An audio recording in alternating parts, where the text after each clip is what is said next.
Hello, Python programming Malayalam സീരീസിൻ്റെ 4ാമത്തെ അധ്യായത്തിലേക്ക് എല്ലാവർക്കും സ്വാഗതം. നമ്മളിന്ന് ഫങ്ഷൻസ് എന്ന ടോപ്പിക്കാണ് സംസാരിക്കുന്നത്. എന്താണ് ഫങ്ഷൻസ്? ഫങ്ഷൻസ് ഒരു ബ്ലോക്ക് ഓഫ് റീയൂസബിൾ കോഡാണ്. നമുക്ക് എവിടെയൊക്കെ ഒരു ബ്ലോക്ക് ഓഫ് കോഡ് റീയൂസ് ചെയ്യണോ അത്തരത്തിലുള്ള ഒരു കോഡിനെ നമ്മളൊരു ഫങ്ഷനാക്കി ഡിഫൈൻ ചെയ്യാം. നമ്മളിങ്ങനെ ഒരു ഫങ്ഷനാക്കി ഡിഫൈൻ ചെയ്ത് കഴിഞ്ഞാൽ എവിടെയൊക്കെ നമുക്ക് ആ ബ്ലോക്ക് ഓഫ് കോഡ് ആവശ്യമുണ്ടോ അവിടെയൊക്കെ ഈ ഫങ്ഷനെ നമ്മൾ വിളിച്ചാൽ മതി. നമ്മളെപ്പോഴും ഫങ്ഷനെ ഡിഫൈൻ ചെയ്യുമ്പം അതൊരു സ്പെസിഫിക് ടാസ്ക് ചെയ്യാൻ വേണ്ടിയിട്ടുള്ളത് മാത്രമായിരിക്കും. ഒരു സ്പെസിഫിക് കാര്യം ചെയ്യാൻ വേണ്ടിയിട്ടുള്ള റീയൂസബിൾ ബ്ലോക്ക് ഓഫ് കോഡാണ് ഫങ്ഷൻ എന്ന് പറയുന്നത്. ഒരു ഫങ്ഷൻ നമ്മൾ ഡിഫൈൻ ചെയ്യുമ്പോൾ നമ്മൾ എന്താ ചെയ്യുന്നത്? നമ്മുടെ വലിയ പ്രോഗ്രാമിനെ സ്മോളർ പാർട്സ് ആയിട്ട് ഡിവൈഡ് ചെയ്യുകയാണ്. ഒരു വലിയ പ്രോഗ്രാം നമുക്കിപ്പോൾ ഫങ്ഷൻ ഇല്ലെങ്കിലും ചിലപ്പോൾ റിപ്പീറ്റ് ചെയ്ത് തരുന്ന കോഡുകൾ നമ്മൾ പലതവണ എഴുതും. അപ്പോൾ എന്താവും? വലിയൊരു പ്രോഗ്രാം ആവും. ഇത്തരത്തിൽ വലിയൊരു പ്രോഗ്രാമിനെ നമ്മൾ സ്മോളർ പാർട്ടായിട്ട് ഡിവൈഡ് ചെയ്യുന്നു. അതിൻ്റെ വേറൊരു അഡ്വാൻറ്റേജ് എന്താ? കുറച്ചും കൂടെ മാനേജബിളായി മാറും നമ്മളുടെ കോഡ്. കുറച്ചും കൂടെ റീഡബിൾ ആവും, കുറച്ചും കൂടെ മാനേജബിൾ ആവും. പിന്നെ ഞാൻ ആദ്യം പറഞ്ഞ പോലെ റീയൂസ്, നമുക്ക് ഒരു 10 ലൈന് സെയിം 10 ലൈന് പലതവണ എക്സിക്യൂട്ട് ചെയ്യണമെങ്കിൽ എന്ത് ചെയ്യാം? ആ 10 ലൈൻ എന്ന് പറഞ്ഞാൽ ഏതെങ്കിലും ഒരു 10 ലൈനല്ല, അതൊരു സ്പെസിഫിക് ടാസ്ക് ചെയ്യാൻ വേണ്ടിയിട്ടുള്ള 10 ലൈൻ ആണെങ്കിൽ നമുക്കതിനെന്ത് ചെയ്യാം? അതിനൊരു ഫങ്ഷൻ ആക്കിയിട്ട് ഡിഫൈൻ ചെയ്യാം. അങ്ങനെ ഒരു ഫങ്ഷനാക്കി നമ്മൾ ഡിഫൈൻ ചെയ്യുമ്പോൾ അതിനെ നമുക്ക് എവിടെയൊക്കെ ആവശ്യമുണ്ടോ അവിടെയൊക്കെ ജസ്റ്റ് ആ ഫങ്ഷൻ നെയിം പറഞ്ഞ് വിളിച്ചാൽ മതി. അപ്പോൾ അവൻ ഓടി വന്ന് അത്രയും 10 ലൈന് എക്സിക്യൂട്ട് ചെയ്യും. എങ്ങനെയാണ് ഒരു ഫങ്ഷൻ ഡിഫൈൻ ചെയ്യുക? എന്താണ് ഒരു ഫങ്ഷൻ്റെ സിൻടാക്സ്? നമുക്ക് നോക്കാം. ഡെഫ് എന്ന് പറയുന്ന കീവേഡ് ഉപയോഗിച്ചിട്ടാണ് നമ്മളൊരു ഫങ്ഷൻ യൂസ് ചെയ്യുക. ഡെഫ് എന്ന് പറയുന്ന കീവേഡ് കഴിഞ്ഞാൽ നമുക്ക് എന്താ വേണ്ടത്? ഫങ്ഷൻ ഒരു നെയിം വേണം. എന്ത് വേണം? ഫങ്ഷൻ ഒരു നെയിം വേണം. ഞാനൊരു ഫങ്ഷൻ നെയിം ഇട്ടു. അത് കഴിഞ്ഞ് നമ്മളൊരു ബ്രാക്കറ്റ് ഓപ്പൺ ചെയ്ത് ക്ലോസ് ചെയ്യുന്നു. ദെൻ ഒരു കോളൻ ഇടുന്നു. അത് കഴിഞ്ഞ് നമ്മുടെ ബ്ലോക്ക് ഓഫ് കോഡ് സ്റ്റാർട്ട് ചെയ്യുന്നു. ഇൻഡൻറ്റേഷനൊക്കെ പ്രോപ്പർലി ചെയ്യണം. നമ്മൾ കഴിഞ്ഞ വീഡിയോയിൽ പറഞ്ഞതാണ് എന്താണ് ഇൻഡൻറ്റേഷൻ എന്നും ഇൻഡൻറ്റേഷൻ്റെ ഇമ്പോർട്ടൻസ് എന്താണെന്നൊക്കെ. അപ്പോൾ നമ്മളിവിടെ ഒരു ബ്ലോക്ക് ഓഫ് കോഡ് എഴുതുന്നു. അത് കഴിഞ്ഞിട്ടോ ഒരു വാല്യൂ റിട്ടേൺ ചെയ്യുന്നു. ഒരു വാല്യൂ നമ്മൾ ഇവിടുന്ന് റിട്ടേൺ ചെയ്യുന്നു. ഞാനിങ്ങനെ ഒരു ഫംഗ്ഷൻ എഴുതി. അപ്പോൾ ഒരു ഫംഗ്ഷന് മിനിമം ഉണ്ടാകുന്ന കോമ്പോണൻസ് എന്തൊക്കെയാണ്? ഡെഫ് എന്ന് പറയുന്ന കീവേഡ് വെച്ചിട്ടായിരിക്കും ഫംഗ്ഷൻ ഡിഫൈൻ ചെയ്യുന്നത്. അതിനൊരു നെയിം ഉണ്ടായിരിക്കും. ഒരു ബ്രാക്കറ്റ് ഓപ്പൺ ചെയ്ത് ക്ലോസ് ചെയ്യും. ദെൻ ഒരു block of code. Block of കോഡിൻ്റെ എൻഡിൽ എന്തായിരിക്കും? ഒരു വാല്യൂ അവൻ റിട്ടേൺ ചെയ്യുന്നുണ്ടാവും. പൈത്തണിൽ വാല്യൂ റിട്ടേൺ ചെയ്യണം എന്ന് നിർബന്ധമില്ല, പക്ഷേ നമ്മളിവിടെ ഒരു വാല്യൂ റിട്ടേൺ ചെയ്യുന്നു. ഇനി നമുക്കൊരു എക്സാമ്പിൾ എഴുതി നോക്കാം. ഞാനിവിടെ ഒരു ഫംഗ്ഷൻ എഴുതുകയാണ്. എന്തിനാണെന്നറിയോ? ഗെറ്റ് നെയിം എന്ന് പറയുന്ന ഒരു ഫംഗ്ഷൻ എഴുതിയേക്കാം ഞാൻ. Get name okay. Get name എന്ന് പറയുന്ന ഫംഗ്ഷൻ എഴുതുന്നു. ഈ ഗെറ്റ് നെയിം എന്താ റിട്ടേൺ ചെയ്യുന്നത്? നമുക്ക് കഴിഞ്ഞ ദിവസത്തെ എക്സാമ്പിൾ എടുക്കാം. Name equal to Mohan. Mohan എന്ന് പറയുന്ന റിട്ടേൺ ചെയ്യുന്ന വാല്യൂ എന്താ? നെയിം. ഓക്കെ. അപ്പോൾ ഞാൻ ഗെറ്റ് നെയിം എന്ന് പറയുന്ന ഫംഗ്ഷൻ എഴുതി. അതിനകത്ത് മോഹൻ എന്ന് പറയുന്നത് നമ്മുടെ യൂസറാണ് മോഹൻ എന്ന് വിചാരിക്കുക. അപ്പോൾ യൂസറിൻ്റെ നെയിം ഇത് റിട്ടേൺ ചെയ്യുന്നു. ഞാൻ എവിടേക്ക് എനിക്ക് വേണോ അവിടെ ഈ ഫംഗ്ഷൻ വിളിക്കും. ഇയാളുടെ പേര് എവിടേക്ക് എനിക്ക് ആവശ്യമുണ്ട് അവിടേക്ക് ഗെറ്റ് നെയിം എന്ന് പറയുന്ന ഫംഗ്ഷൻ വിളിക്കുക. എങ്ങനെ ഒരു ഫംഗ്ഷൻ വിളിക്കുക? ആ ഫംഗ്ഷൻ്റെ പേര്. ദെൻ വീണ്ടും ഒരു ബ്രാക്കറ്റ് ഓപ്പൺ ചെയ്ത് ക്ലോസ് ചെയ്യാം. അപ്പോൾ ഇവനെന്ത് ചെയ്യും? നമ്മൾ എവിടെ ഈ ഫംഗ്ഷൻ ഇങ്ങനെ വിളിക്കുന്നു അവിടെയൊക്കെ നമ്മുടെ ആക്ച്വൽ ഫംഗ്ഷൻ എക്സിക്യൂട്ട് ചെയ്ത് ഇതിനകത്ത് എന്തൊക്കെ കോഡ് എഴുതി വെച്ചിട്ടുണ്ടോ അതെല്ലാം എക്സിക്യൂട്ട് ചെയ്തിട്ട് അതിൻ്റെ അവസാനത്തെ വാല്യൂ എന്താണോ നമ്മൾ റിട്ടേൺ ചെയ്യുന്ന വാല്യൂ അതവൻ തിരിച്ചു തരും. അപ്പോൾ പ്രിൻറ്റിനകത്തേക്ക് എന്താ കിട്ടുക? നമ്മൾ ഈ നെയിം റിട്ടേൺ ചെയ്യുന്ന ആ വാല്യൂ ആണ് പ്രിൻറ്റിലേക്ക് വരുന്നത്. ഇനി ഞാനിവിടെ എനിക്ക് കുറച്ച് കഴിഞ്ഞ് വീണ്ടും ഇയാളുടെ നെയിം വേണം. മറ്റൊരു എക്സാമ്പിൾ പറയാം. ഹെലോ എന്ന് പറയുന്ന സ്ട്രിങ് ഞാൻ ഉണ്ടാക്കുന്നു. അതിനകത്ത് എന്താണ്? ഹെലോ കോമ ഞാൻ ഈ സ്ട്രിങ്ങിലേക്ക് കോൺകാറ്റനേറ്റ് ചെയ്യുന്നു. എന്ത്? വീണ്ടും ഞാൻ ഈ ഫംഗ്ഷൻ നെയിം വിളിക്കാം. Get name. Okay. Get name. ഇപ്പോൾ എന്ത് സംഭവിച്ചു? ഞാൻ 2 തവണ ഫംഗ്ഷൻ വിളിക്കുന്നുണ്ട്. ഇവിടെ ഒരു ഫംഗ്ഷൻ വിളിക്കുന്നുണ്ട്, ഇവിടെയും ഒരു ഫംഗ്ഷൻ വിളിക്കുന്നുണ്ട്. ഇനി നമുക്കിതൊന്ന് എക്സിക്യൂട്ട് ചെയ്ത് നോക്കാം. ഞാൻ functions.py എന്നുള്ള പേരിലാണ് ഈ ഫയൽ സേവ് ചെയ്തേക്കുന്നത്. അതിനി നമുക്ക് ടെർമിനൽ പോയിട്ട് എക്സിക്യൂട്ട് ചെയ്ത് നോക്കാം. Python 3 functions.py എന്തായി, മോഹൻ എന്നുള്ള പേര് വന്നു. എന്താ വന്നത്, പ്രിൻറ്റിനകത്ത് ഞാൻ മോഹൻ എന്നുള്ള പേര് ഇട്ടുള്ളൂ.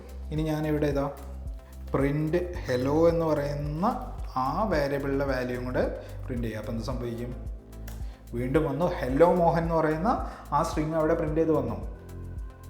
കാരണം ഞാൻ ആ ഫംഗ്ഷനെ 2 തവണ വിളിച്ചപ്പോഴും മോഹൻ എന്ന് പറഞ്ഞു. നിങ്ങൾ വിചാരിക്കും ഇതിനെന്തിനാ നേരെ അങ്ങ് നെയിം ഇട്ടും മോഹൻ എന്ന് പ്രിൻറ്റ് ചെയ്താൽ പോരെ എന്നുള്ളത്, നെയിം എന്ന് പ്രിൻറ്റ് ചെയ്താൽ പോരെ.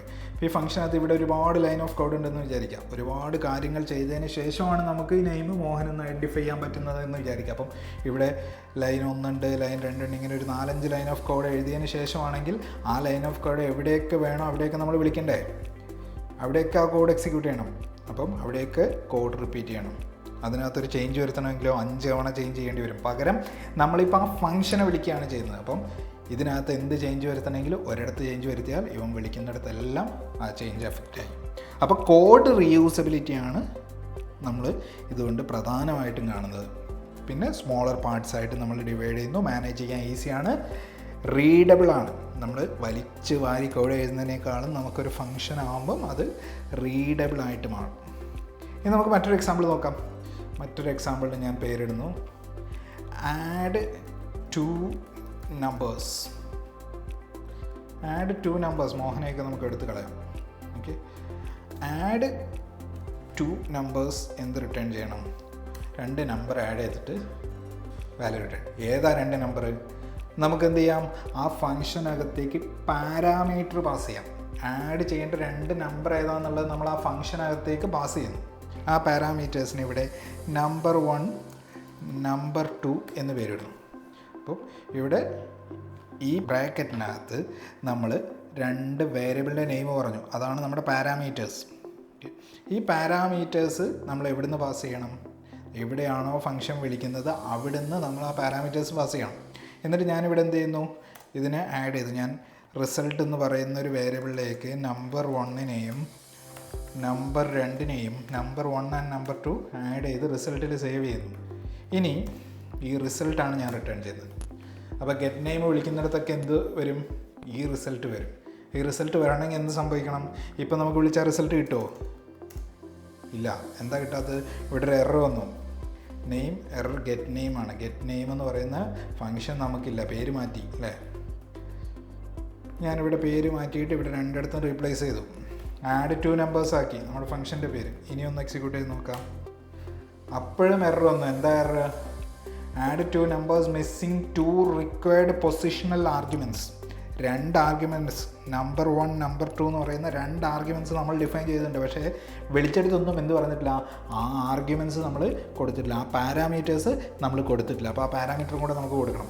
എന്താ കൊടുക്കുക, ഞാനിവിടെ കൊടുക്കുന്നു 10 എന്ന് പറയുന്ന വാല്യൂ കൊടുക്കുന്നു, കോമ 20. അപ്പോൾ ഇവിടെ എന്ത് റിസൾട്ട് കിട്ടണം, 10 + 20 30 എന്ന് നമുക്ക് റിസൾട്ട് കിട്ടണം. ഞാൻ അടുത്ത തവണ വിളിക്കുമ്പോൾ എന്ത് ചെയ്യുന്നു, 50, 5. അപ്പോൾ നമുക്ക് എന്തായിരിക്കും റിസൾട്ട് കിട്ടുക, 55 എന്ന് കിട്ടണം. കാരണം നമ്പർ 1 നമ്പർ 2 ആഡ് ചെയ്തിട്ട് 55 എന്ന് പറയുന്ന വാല്യൂ വരണം. നമുക്ക് എക്സിക്യൂട്ട് ചെയ്ത് നോക്കാം എന്താ സംഭവിക്കാം. വീണ്ടും എറർ അടിച്ചു. എന്താ എറർ എന്ന് മനസ്സിലായോ? നമ്മൾ കഴിഞ്ഞ ദിവസം നമ്മുടെ ഫസ്റ്റ് വീഡിയോയിലും 2ാമത്തെ വീഡിയോയിലും പറഞ്ഞൊരു കാര്യം ഉണ്ടായിരുന്നു, സ്ട്രിങ്ങും നമ്പറും നമുക്ക് ആഡ് ചെയ്യാൻ പറ്റില്ല. ഇവിടെ റിട്ടേൺ ചെയ്യുന്ന ടൈപ്പ് എന്താണ്, നമ്പറാണ്. അപ്പോൾ അതിന് മുമ്പ് നമുക്ക് എന്ത് ചെയ്യണം, നമ്മൾ ഡാറ്റ ടൈപ്പിൻ്റെ വീഡിയോ ചെയ്തപ്പോൾ പറഞ്ഞിട്ടുണ്ടായിരുന്നു, അതിനെ കൺവേർട്ട് ചെയ്യണം, STR ആക്കിയിട്ട് കൺവേർട്ട് ചെയ്യണം. ആ വീഡിയോ കാണാത്തവർ ഒന്നുകൂടെ പോയി കാണുക. അപ്പം അതിനകത്ത് നമ്മൾ പറഞ്ഞിട്ടുണ്ട് എന്ത്, ഒരു നമ്പറും ഒരു സ്ട്രിങ്ങും കൂടെ കോൺകാറ്റിനേറ്റ് ചെയ്യുന്ന സമയത്ത്, അത് രണ്ടും കൂടെ കൂട്ടിച്ചേർക്കുന്ന സമയത്ത് അവരടിയില്ലാതിരിക്കണമെങ്കിൽ നമ്മൾ സ്ട്രിങ്ങിനാക്കിയിട്ട് മാറ്റണം ഇവനെ. അപ്പം നമ്മൾ വീണ്ടും എന്ത് ചെയ്യുന്നു, എക്സിക്യൂട്ട് ചെയ്ത് നോക്കുന്നു. 30 ഹെലോ 55. അപ്പം ആദ്യം നമ്മൾ 10ഉം 20ഉം കൊടുത്തപ്പോൾ അത് രണ്ടും ആഡ് ചെയ്തിട്ട് 30 എന്ന് പറഞ്ഞു. 2ാമത്തെ തവണ 50ഉം 5ഉം കൊടുത്തപ്പോൾ 55 വന്നു. ഇപ്പോൾ ഇവിടെയും കണ്ടോ, ഇവിടെ നമുക്ക് 2 നമ്പർ ആഡ് ചെയ്യുന്നിടത്ത് നമ്മൾ എന്ത് ചെയ്തു, അതിൻ്റെ ജസ്റ്റ് ആ വാല്യൂസ് ആ ഫംഗ്ഷനകത്തേക്ക് പാസ് ചെയ്ത് കൊടുത്തിട്ട് തിരിച്ചു വരുന്നതെന്നാണ് അതിൻ്റെ റിസൾട്ട്. അതെടുത്ത് എവിടേക്ക് വേണോ അവിടെയൊക്കെ നമ്മൾ യൂസ് ചെയ്തു. ക്ലിയർ അല്ലേ? ഇനി നമുക്ക് ഇപ്പം നമ്മളിവിടെ നമ്പർ 1 നമ്പർ 2 പറഞ്ഞു. നമ്പർ 2 നമുക്ക് സപ്പോസ് നമ്പർ 2 എപ്പോഴും വേണമെന്നൊന്നുമില്ല. അതില്ലെങ്കിൽ ഞാൻ എന്ത് ചെയ്യും, 0 ആക്കിയിട്ടിടും. അല്ലെങ്കിൽ എനിക്കൊരു ഡിഫോൾട്ട് വാല്യൂ ഉണ്ട്, അതിന് 10 എന്ന് പറയുന്ന ഒരു ഡിഫോൾട്ട് വാല്യൂ ഉണ്ട്. ഞാനിവിടെ ഈ വാല്യൂ പാസ് ചെയ്യുന്നില്ല, ഒരൊറ്റ വാല്യൂ പാസ് ചെയ്താൽ മതി. അപ്പം കാരണം ഇവിടെ നമ്മൾ ഒന്നും കൊടുത്തില്ലെങ്കിലും അവനൊരു ഡിഫോൾട്ട് വാല്യൂ എടുക്കും. ഞാനിവിടെ ആഡ് 2 നമ്പേഴ്സ് വിളിച്ചു, ഇവിടെ 10 എന്ന് മാത്രം കൊടുത്തു. എന്തായിരിക്കണം നമ്മുടെ റിസൾട്ട്? 20 ആയിരിക്കണം. കാരണം 10 എന്ന് പറയുന്നത് നമ്പർ 1ലേക്ക് പാസ് ചെയ്യും. പിന്നെ നമ്പർ 2 മറ്റൊരു 10 ഉണ്ട്. നമ്പർ 1 നമ്പർ 2 കൂടെ ആഡ് ചെയ്ത് നമുക്ക് റിസൾട്ട് 20 എന്ന് കിട്ടും. അതേസമയം ഇവിടെയോ ആഡ് 2 നമ്പേഴ്സ്, ഇവിടെ നമ്മൾ എന്താ പാസ് ചെയ്യുന്നത്? 55. 50 എന്ന് പറയുന്നത് ഫസ്റ്റ് നമ്പറിലേക്ക് പോകും. രണ്ടാമത്തെ നമ്പറിലേക്ക് എന്ത് വരും? ഇവിടുത്തെ 10 ആണോ എടുക്കുക? അല്ല, ഇവിടെ നമ്മൾ വാല്യൂ പാസ് ചെയ്തിട്ടുണ്ട്. അപ്പോൾ 5 എടുക്കണം. അങ്ങനെ തന്നെയല്ലേ വർക്ക് ചെയ്യാം. നമുക്ക് നോക്കാം. ഞാൻ വർക്ക് ചെയ്ത് നോക്കുന്നു. ക്ലിയർ ചെയ്തേക്കാം അല്ല സ്ക്രീന്. ഒന്നുകൂടെ ഞാൻ എക്സിക്യൂട്ട് ചെയ്യുന്നു. 20, ആദ്യത്തെ കേസിൽ 20 വന്നു. നമ്മൾ ഒരു 10 എന്ന് പറയുന്ന വാല്യൂ മാത്രമേ പാസ് ചെയ്തിട്ടുള്ളൂ. എന്നിട്ട് നമുക്ക് എന്ത് വന്നു? 20 എന്ന് വന്നു. അവിടെ ഡിഫോൾട്ട് വാല്യൂ എടുത്തു. രണ്ടാമത്തെ കേസിലോ 55 തന്നെ വന്നു. കാരണം അവിടെ നമ്മൾ വാല്യൂ പാസ് ചെയ്തു. ഇനി നമ്മളിവിടെ ഡിഫോൾട്ട് വാല്യൂ ഇല്ലെങ്കിലോ? ഞാൻ ഇവിടെ ഡിഫോൾട്ട് വാല്യൂ ഇല്ലാതെ നമ്പർ 2 എന്ന് മാത്രം പാസ് ചെയ്താൽ എന്താ സംഭവിക്കുക? എറർ അടിച്ചു. എവിടെ എറർ അടിച്ചു? Missing on required position. നമ്മൾ ആദ്യം കണ്ടിരുന്നു 2 വാല്യൂ നമ്മൾ വാല്യൂ പാസ് ചെയ്യാണ്ട്, പാരാമീറ്റേഴ്സിന് ആർഗ്യുമെൻറ്റ്സ് പാസ് ചെയ്യാണ്ട് വിളിച്ചപ്പോൾ നമുക്ക് എറർ അടിച്ചിരുന്നു. അതേ എറർ നമുക്കിപ്പോഴും കിട്ടി. അപ്പം ഞാനിവിടെ ഒരു വാല്യൂ പാസ് ചെയ്യുന്നു. ഓക്കെ, ക്ലിയർ ആണല്ലോ? ഇനി വാരിയബിൾസിൻ്റെ സ്കോപ്പ്, ഒരു ഫങ്ഷൻ വരുമ്പം ഒരു വാരിയബിളിൻ്റെ സ്കോപ്പ് എന്തായിരിക്കും നോക്കാം. ഞാനിവിടെ ഒരു വാരിയബിൾ ഡിഫൈൻ ചെയ്യുന്നു.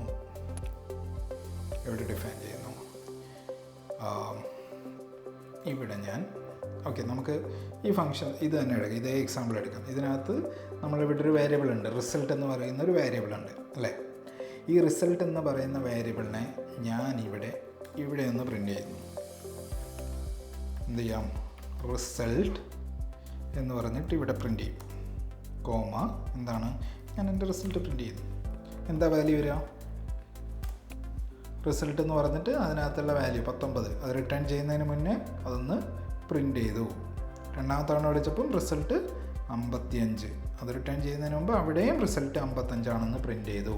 ഇനി ഞാൻ എന്ത് ചെയ്യുന്നു? ഇതെല്ലാം കഴിഞ്ഞ് ഈ പ്രിൻ്റ്, നമ്മുടെ ആദ്യത്തെ പ്രിൻ്റ് ഉണ്ടല്ലോ, അതിന് ശേഷം ഇവിടെ ഒരു പ്രിൻ്റും കൂടെ ഇടാം, റിസൾട്ട്. അപ്പോൾ എന്ത് സംഭവിക്കും നോക്കാം. ആദ്യത്തെ റിസൾട്ട് പ്രിൻ്റ് ചെയ്തു, അത് റിട്ടേൺ ചെയ്ത് അതും പ്രിൻ്റ് ചെയ്തു. അടുത്ത പ്രിൻ്റ് വന്നപ്പോൾ എന്ത് ചെയ്തു? Name error, result is not defined. കാരണം എന്താ? ഈ റിസൾട്ട് എന്ന് പറയുന്ന വേരിയബിൾ ഈ ഫംഗ്ഷൻ അകത്താണ് നമ്മൾ ഡിഫൈൻ ചെയ്തേക്കുന്നത്. ആ റിസൾട്ട് എന്ന് പറയുന്ന വേരിയബിൾ ഫംഗ്ഷൻ അകത്താണ്. ഫംഗ്ഷൻ അകത്തുള്ള വേരിയബിളിൻ്റെ സ്കോപ്പ് എന്താണ്? അത് ആ ഫംഗ്ഷൻ അകത്ത് മാത്രമാണ്. പുറത്തുള്ള ഒരാൾക്ക് ആ ഫംഗ്ഷൻ അകത്തുള്ളൊരു വേരിയബിളിനെ ആക്സസ് ചെയ്യാൻ പറ്റില്ല. ഫംഗ്ഷനകത്തുള്ള വേരിയബിളിനെ ആക്സസ് ചെയ്യാൻ പറ്റില്ല. ഇനി നമുക്ക് വേറൊരു എക്സാമ്പിൾ നോക്കാം. നമ്മുടെ നെയിം ഈക്വൽ ടു മോഹൻ എന്ന് ഞാൻ പുറത്ത് ഡിഫൈൻ ചെയ്തു. എവിടെ ഡിഫൈൻ ചെയ്യുന്നു? ഫംഗ്ഷന് പുറത്ത് ഡിഫൈൻ ചെയ്യുന്നു. എന്നിട്ട് ഞാൻ റിസൾട്ട് മാറ്റിയിട്ട് ഇവിടെ നെയിം എന്ന് പറഞ്ഞിട്ട് നെയിം എന്ന് പ്രിൻ്റ് ചെയ്യുന്നു. ഇങ്ങനെ എഴുതാൻ പാടില്ല കേട്ടോ. ആഡ് 2 നമ്പേഴ്സ് എന്ന് പറയുന്ന ഫംഗ്ഷനകത്ത് ആഡ് 2 നമ്പേഴ്സാണ് അതിൻ്റെ ഓപ്പറേഷനെങ്കിൽ അത് മാത്രമേ ചെയ്യാൻ പാടുള്ളൂ. വേറെയുള്ള പരിപാടികളൊന്നും ചെയ്യാൻ പാടില്ല. പക്ഷേ ഞാൻ നിങ്ങൾക്ക് എക്സാമ്പിൾ കാണിക്കാൻ വേണ്ടി മാത്രമായതുകൊണ്ട് ഇത് ചെയ്യുന്നു. ഓക്കെ, പ്രിൻ്റ് നെയിം ഞാൻ അവിടെ പ്രിൻ്റ് ചെയ്യുന്നുണ്ട്. അത് കഴിഞ്ഞ് ഞാൻ നെയിം ഇവിടെയും പ്രിൻ്റ് ചെയ്യുന്നുണ്ട്. ഓക്കെ, നമുക്ക് നോക്കാം എന്താ റിസൾട്ട് കിട്ടുന്നതെന്ന്. നെയിം മോഹനെന്ന് ആദ്യം പ്രിൻ്റ് ചെയ്തു അല്ലേ? ഇവിടെ മോഹനെന്ന് വീണ്ടും പ്രിൻ്റ് ചെയ്തു. വീണ്ടും രണ്ടാമത്തെ തവണ നമ്മൾ വിളിച്ചപ്പോൾ എന്ത് ചെയ്തു? നെയിം മോഹനെന്ന് വീണ്ടും പ്രിൻ്റ് ചെയ്തു. കാരണം 2 തവണ നമ്മൾ വിളിച്ചിട്ടുണ്ട്. തൽക്കാലത്തേക്ക് നമുക്ക് ഈ രണ്ടാമത്തെ വിളി അങ്ങ് ഒഴിവാക്കാം. അത് കുറച്ച് കൺഫ്യൂസിങ് അല്ലേ? ഇതങ്ങ് ഒഴിവാക്കി കഴിഞ്ഞാൽ നമുക്ക് എന്താ ഔട്ട്പുട്ടുള്ളത്? നെയിം മോഹനെന്ന് ആദ്യം പ്രിൻ്റ് ചെയ്തു, പിന്നെ 19 എന്ന് പ്രിൻ്റ് ചെയ്തു. അതിനുശേഷം ഇവിടുത്തെ നെയിം വീണ്ടും പ്രിൻ്റ് ചെയ്തു. ഇനി ഞാൻ ഈ നെയിമിനകത്ത് ഈ പ്രിൻ്റ് കഴിഞ്ഞതിന് ശേഷം ഇവിടെ പേര് മാറ്റും. നമ്മുടെ പഴയ പേര് രാഹുൽ എന്നുള്ള പേര് ഞാൻ അവിടെ കൊടുത്തു. രാഹുൽ എന്നുള്ള പേര് ഞാൻ അവിടെ കൊടുത്തിട്ട് വീണ്ടും എക്സിക്യൂട്ട് ചെയ്യുന്നു. എന്താ പറ്റിയേ? Unbound local error, cannot access local variable name where it is not associated with a value. നമുക്കിവിടെ ഒരു നെയിം നമ്മൾ വേറെ ഡിഫൈൻ ചെയ്തു. അപ്പോൾ ഇവൻ്റെ സ്കോപ്പ് എന്തായി മാറി? ഇത് ലോക്കലായി മാറി. അപ്പോൾ നമ്മളിത് എവിടെ നിന്ന് ആക്സസ് ചെയ്യുന്നത്? അതിന് മുന്നെയാണ് ആക്സസ് ചെയ്യുന്നത്. അപ്പോൾ ഇവനെല്ലാം കൂടെ അങ്ങ് കൺഫ്യൂസായി. നമുക്കതൊക്കെ അങ്ങ് മറക്കാം. ഇനി നമുക്ക് എന്ത് ചെയ്യാം? ഇവനെ അങ്ങ് മുകളിലേക്കിടാം. നെയിം രാഹുൽ എന്ന് പ്രിൻ്റ് ചെയ്തു. പക്ഷെ പുറത്ത് വന്നപ്പോഴോ മോഹൻ എന്ന് പ്രിൻ്റ് ചെയ്തു. അതെന്താ സംഭവിച്ചത്? നമ്മളിവിടെ നെയിം എന്ന് പറഞ്ഞപ്പോൾ ഇത് മറ്റൊരു വേരിയബിളായി മാറി. ഈ വേരിയബിളിൻ്റെ സ്കോപ്പ് എന്താണ്? അത് ആ ഫംഗ്ഷനകത്ത് മാത്രമാണ്. പുറത്ത് വേറൊരു നെയിമുണ്ട്. അപ്പോൾ അത് രണ്ടും ഇൻഡിപെൻഡൻറ്റ് നെയിമുകളായി. ഇതിനകത്തുള്ള നെയിം അതിനകത്ത് മാത്രം, പുറത്തുള്ള നെയിം പുറത്ത് മാത്രം. ഇനി നമ്മൾ ഇത്തരത്തിൽ പുറത്ത് ഡിഫൈൻ ചെയ്ത ഒരു വാല്യൂ നമുക്ക് അകത്ത് നിന്ന് മോഡിഫൈ ചെയ്യണമെങ്കിലോ, ഒരു ഫംഗ്ഷന് പുറത്ത് ഡിഫൈൻ ചെയ്ത ഒരു വേരിയബിളിനെ അതിനകത്ത് നിന്ന് മോഡിഫൈ ചെയ്യണമെങ്കിൽ നമുക്ക് എന്ത് ചെയ്യാം? ഗ്ലോബൽ എന്ന് പറയുന്ന കീവേഡ് യൂസ് ചെയ്യണം. അപ്പം ഞാനിവിടെ ഗ്ലോബൽ എന്ന് പറയുന്നത്, അതായത് നമ്മൾ ഈ വേരിയബിളിനെ നമ്മളിവിടെ ഡിഫൈൻ ചെയ്യുന്ന നെയിം എന്ന് പറയുന്ന വേരിയബിളിൻ്റെ സ്കോപ്പ് ഗ്ലോബലാക്കി മാറ്റുവാണ്. പുറത്തുള്ള ആര് വേണമെങ്കിലും ആക്സസ് ചെയ്തു. ഞാൻ ഗ്ലോബൽ എന്ന് പറഞ്ഞ് കൊടുക്കുന്നു. അപ്പോൾ ഗ്ലോബൽ എന്ന് പറയുമ്പോൾ എന്താ സംഭവിക്കാം? പുറത്തും അകത്തും എല്ലാം രാഹുലായി മാറി. ഇനി രാഹുൽ എന്ന് അസൈൻ ചെയ്യുന്നതിന് മുന്നേ നമുക്കിവിടെ നേരത്തെ നമ്മൾ നെയിമിനകത്തേക്ക് വാല്യൂ അസൈൻ ചെയ്യുന്നതിന് മുന്നേ നെയിം പ്രിൻ്റ് ചെയ്തപ്പോൾ എന്ത് സംഭവിച്ചു? എറർ അടിച്ചു. നമുക്കിവിടെ മനസ്സിലാകുന്നതിന് വേണ്ടി ഒരു സ്ട്രിങ്ങും കൂടെ കൊടുക്കാം. പ്രിൻ്റ് 1. പ്രിൻ്റ് 1ൻ്റെ കൂടെ എന്ത് സംഭവിക്കുന്നു? പ്രിൻ്റ് 1ൻ്റെ കൂടെ എന്ത് സംഭവിക്കും? പ്രിൻ്റ് 1ൽ മോഹൻ എന്ന വാല്യൂ വന്നു. അതായത് പുറത്തുള്ള വാല്യൂ വന്നു. ആ പുറത്തുള്ളതും അകത്തുള്ളതും എല്ലാം ഇപ്പം ഒരേ ആളാണ്. നേരത്തെ നമുക്ക് അകത്തൊരു വേരിയബിളും പുറത്തൊരു വേരിയബിൾ രണ്ട് സ്കോപ്പായി മാറിയിരുന്നു. അപ്പോൾ അത് ഞാൻ എന്ത് ചെയ്തു? ഗ്ലോബൽ എന്നുള്ള കീവേഡ് യൂസ് ചെയ്തതോടുകൂടി പുറത്തുള്ളതും അകത്തുള്ളതെല്ലാം ഒരേ ആളായി. ഞാൻ പ്രിൻ്റ് 1ൽ വന്നപ്പം പുറത്തുള്ള ആദ്യത്തെ വാല്യൂ നമുക്ക് അകത്ത് കിട്ടി. അത് കഴിഞ്ഞ് ഞാൻ നെയിം മോഡിഫൈ ചെയ്തു, രാഹുൽ എന്നാക്കി. അപ്പം രാഹുൽ എന്ന് വന്നു. അത് കഴിഞ്ഞോ ഞാൻ പുറത്ത് എത്തിയതിനു ശേഷം വീണ്ടും ഗ്ലോബലി അതിനെ പ്രിൻ്റ് ചെയ്തപ്പോൾ രാഹുലായി. കാരണം അകത്തുനിന്ന് വരുത്തിയ ചേഞ്ച് പുറത്തെത്തി. ഇതാണ് ഒരു ഫംഗ്ഷനകത്ത് ഒരു വേരിയബിൾ ഡിഫൈൻ ചെയ്യുമ്പോൾ അതിൻ്റെ സ്കോപ്പ് എന്ന് പറയുന്നത്. ഓക്കെ, ഇനി നമുക്ക് മറ്റൊരു ടൈപ്പ് ഓഫ് ഫംഗ്ഷൻ. എന്താ ഫംഗ്ഷൻ എന്നറിയും? Lambda functions. ലാംഡ ഫങ്ഷൻസ് എന്ന് പറഞ്ഞാൽ എന്താ? അതൊരു അനോണിമസ് ഫംഗ്ഷനാണ്. അനോണിമസ് ഫംഗ്ഷൻ എന്ന് പറയുമ്പം അവന് പ്രത്യേകിച്ച് പേരൊന്നുമില്ല. ചെറിയ ചെറിയ ഓപ്പറേഷൻസ് ഒക്കെ ചെയ്യാൻ വേണ്ടിയിട്ട് നമുക്ക് എന്ത് ചെയ്യാം? ഒരു ലാംഡ ഫംഗ്ഷൻ യൂസ് ചെയ്യാം. ഒരു എക്സാമ്പിൾ പറയുകയാണെങ്കിൽ അതിന് നമ്മൾ ലാംഡ എന്ന് പറയുന്ന കീവേഡ് യൂസ് ചെയ്യും. ഒരു ലാംഡ ഫംഗ്ഷൻ ഡിഫൈൻ ചെയ്യാൻ നമ്മൾ ലാംഡ എന്ന് പറയുന്ന കീവേഡ് യൂസ് ചെയ്യും. പാരാമീറ്റേഴ്സ് വേണമെങ്കിലോ ചുമ്മാ ഇങ്ങനെ പാരാമീറ്റേഴ്സ് ഇട്ട് കൊടുക്കും. എക്സ്, വൈ, ഒരു കോളൻ ഇടുക. ഇത് വലിയ ബ്ലോക്കൊന്നുമില്ല, ചെറിയൊരു ഓപ്പറേഷൻ ചെയ്യാൻ വേണ്ടിയിട്ട്. ഓക്കെ, ഞാൻ എക്സ് പ്ലസ് വൈ എന്നിടുന്നു. ഓക്കെ, ഇതിനെ ഒരു വേരിയബിളിലേക്ക് അസൈൻ ചെയ്യാം. നമ്മൾ ഡെഫ് കീവേഡൊന്നുമില്ല, ഇവിടെ ലാംഡ എന്ന് പറയുന്ന കീവേഡാണ് യൂസ് ചെയ്തേക്കുന്നത്. ഇനി ഞാൻ എന്ത് ചെയ്യുന്നു? പ്രിൻ്റ് ചെയ്യുന്നിടത്ത് ഇവനെ ചുമ്മാ എ 2,5 എന്താ ഔട്ട്പുട്ട് വരിക? 7. കാരണം ഇവനും നമ്മൾ നേരത്തെ ചെയ്ത പരിപാടി തന്നെ ചെയ്യുന്നു, പക്ഷേ ഒരു അനോണിമസ് ഫംഗ്ഷൻ, വലിയ ആഡംബരങ്ങളൊന്നും ഇല്ലാത്ത ഒരു സിമ്പിൾ ഫംഗ്ഷൻ. അപ്പോൾ നമ്മൾ ഇന്ന് പഠിച്ചത് ഒരു ഫംഗ്ഷൻ എങ്ങനെ ഡിഫൈൻ ചെയ്യാമെന്ന് പഠിച്ചു. അത് എന്തിനാണ് ഒരു ഫംഗ്ഷൻ എന്ന് പഠിച്ചു. എന്തൊക്കെയാണ് ഒരു ഫംഗ്ഷന് വേണ്ട ഇമ്പോർട്ടൻറ്റ് കാര്യങ്ങളെന്ന് പഠിച്ചു. അതിനകത്തൊരു പാരാമീറ്റർ എങ്ങനെ പാസ് ചെയ്യാമെന്ന് പഠിച്ചു. ഡിഫോൾട്ട് പാരാമീറ്റർ എന്താണെന്ന് പഠിച്ചു. ഒരു ഫംഗ്ഷനകത്ത് വാരിയബിളിൻ്റെ സ്കോപ്പ് എന്താണെന്ന് നമ്മൾ പഠിച്ചു. ഓക്കെ, ഇനി ഞാൻ നേരത്തെ പറഞ്ഞ റിട്ടേൺ വാല്യൂൻ്റെ ഒരു കൺഫ്യൂഷൻ പറഞ്ഞിരുന്നില്ലേ? റിട്ടേൺ വാല്യൂ നമുക്ക് എന്തില്ല, പൈത്തണിനകത്ത് മാൻഡേറ്ററി അല്ല. പക്ഷെ അങ്ങനെ പറഞ്ഞു കഴിഞ്ഞാലും പൈത്തൺ എന്ത് ചെയ്യുന്നറിയോ? ഡിഫോൾട്ടായിട്ട് നൺ എന്ന് റിട്ടേൺ ചെയ്യും. നമ്മളൊന്നും റിട്ടേൺ ചെയ്തില്ലെങ്കിലും അവൻ നൺ എന്ന് റിട്ടേൺ ചെയ്യും. അപ്പം ഇതൊക്കെ വെച്ച് നിങ്ങളൊരു ഫംഗ്ഷൻ എഴുതി ഒരു പ്രോഗ്രാം ചെയ്ത് ട്രൈ ഔട്ട് ചെയ്യാം. ഓക്കെ, ഇന്നത്തേക്ക് നമുക്ക് ഈ വീഡിയോ ഇവിടെ വൈൻഡപ്പ് ചെയ്യാം. മറ്റൊരു പുതിയ ടോപ്പിക്കുമായിട്ട് നമുക്ക് അടുത്ത ദിവസം വീണ്ടും കാണാം. Thank you.